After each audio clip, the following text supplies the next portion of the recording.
একবার আরবে দুর্ভিক্ষের কারণে প্রচন্ড পরিমাণে খাদ্য সংকট দেখা দিল, যার কারণে মানুষের মাঝে খাবারের জন্য হাহাকার লেগে গেল।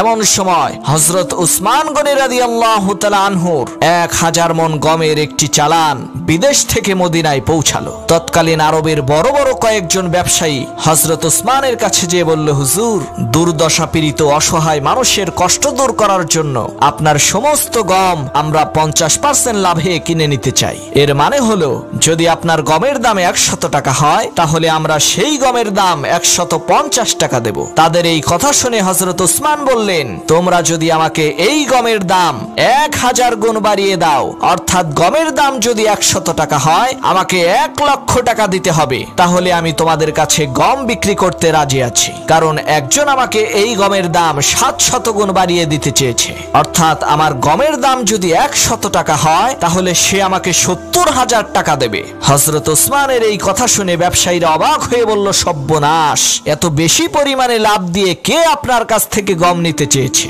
হযরত উসমান বললেন, তাহলে শোনো, আমি আমার এই সমস্ত গম মহান আল্লাহর রাস্তায় দান করে দেব। আর আমার আল্লাহ পবিত্র কোরআনুল কারীমে সূরা বাকারার 261 নম্বর আয়াতে ওয়াদা করেছেন, যে ব্যক্তি আমার রাস্তায় কোনো জিনিস দান করবে, আমি তার সেই দানের সওয়াবকে 700 গুণ বৃদ্ধি করে দেব। সুবহানাল্লাহ।